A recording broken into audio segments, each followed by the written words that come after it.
We know of no circumstance where American citizens are carrying an American passport are trying to get through to the airport. And we're working on a variety to verify that number of the Americans are still in country as we work on this, because don't have the exact number of people who are Americans are there. What interest do we have in Afghanistan at this point with Al-Qaeda gone? Just 3 concerning statements made by President Biden during his address to the nation on Friday. He also promised to bring home any American who wants to come home, contradicting his own defense secretary, who said we do not have the capability to rescue large numbers of Americans right now.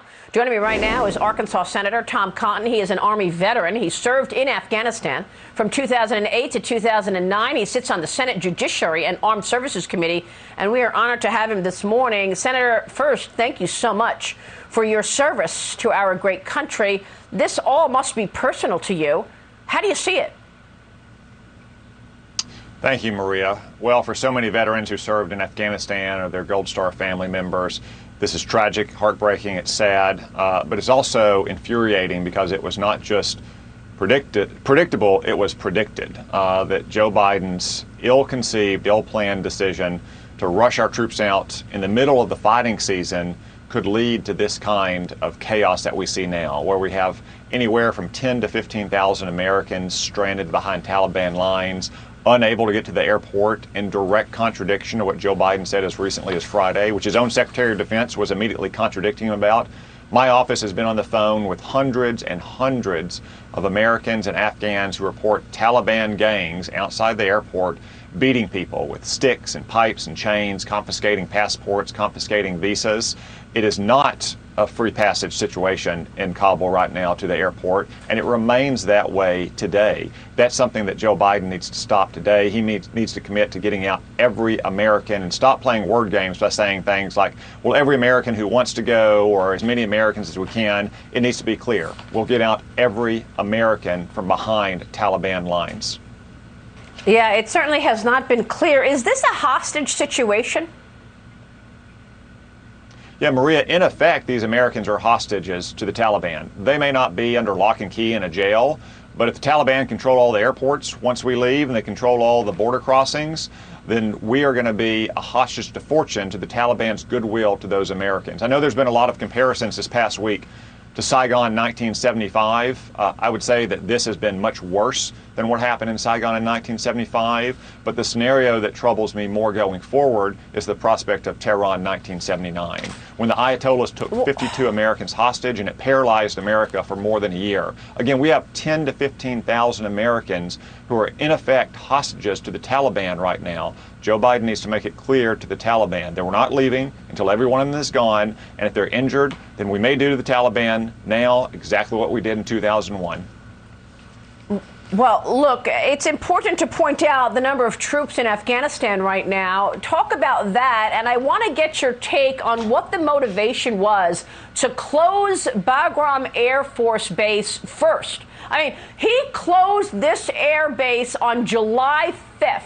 Tell me what implications that had, even as he's shutting down the one opportunity we have to protect people while there are thousands of Americans on the ground in Afghanistan. First, the point about the number of troops on the ground in Afghanistan today. Yeah, Maria, I think this illustrates very well Joe Biden's incompetence in handling this withdrawal. When he announced the withdrawal back in the spring, we had about 2,500 troops in Afghanistan.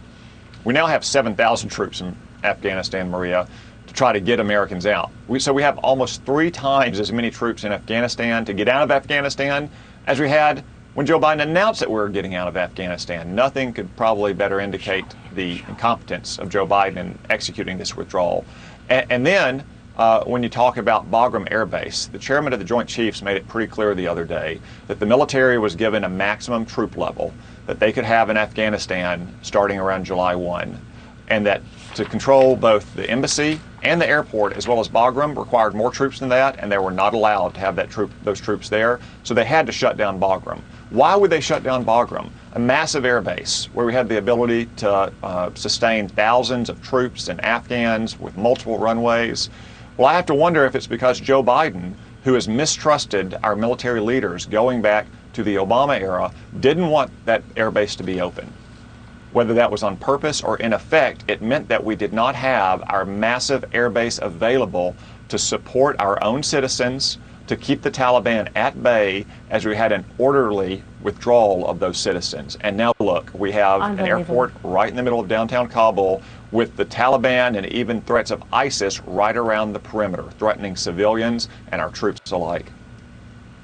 So where is this going? I mean, ISIS on the ground, we are actually talking to the Taliban. We have not deemed them a terrorist organization. Why not? And should we be really negotiating with a group that just performed a coup, overtaking Afghanistan?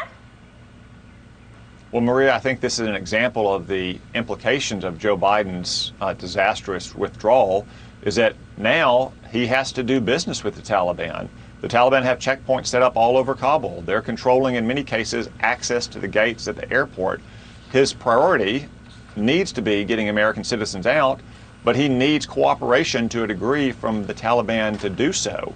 So he's operating from a position of tremendous weakness because of his ill-planned execution of the withdrawal from Afghanistan. And I'm very worried that if Americans remain in Afghanistan, if Joe Biden won't commit to getting every American out, then that will be the case going forward. And that will only empower the Taliban to provide safe haven to organizations like Al-Qaeda and other terrorist groups.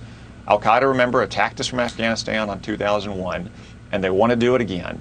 And Afghanistan, because of its unique geography, hundreds of miles away from the oceans or away from friendly neighbors, and the concentration of foreign terrorist groups there, has the unique threat of being able to plan and launch attacks again from a safe haven to which Americans really have no access.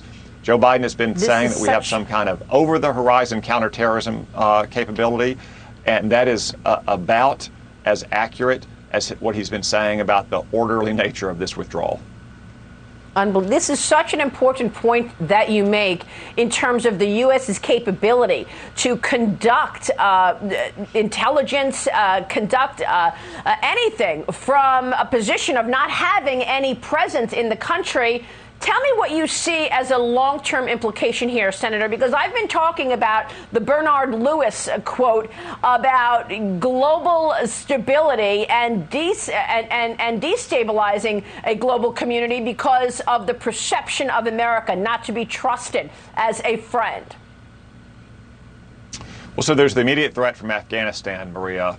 Again, because of the concentration of foreign terrorists in Afghanistan, because you're probably going to have more terrorists surging to Afghanistan on the heels of the Taliban's victory here, and because of its remote geography, hundreds of miles away from the oceans, surrounded by unfriendly neighbors, unlike countries in the Middle East and Africa, like, say, Somalia and Yemen and Syria, where our military has the opportunity and the ability to strike against terrorist targets, there's going to be a growing threat from Afghanistan. But then when you consider the image that this projects around the world of Biden's impotence, you already see countries like China threatening Taiwan, saying that America won't come to their aid. So this is going to reverberate, unfortunately, for many years to come. All right. Senator, good to have you. Thanks very much for your insights this morning. Of course, we'll be watching and catching up with you soon. Senator Tom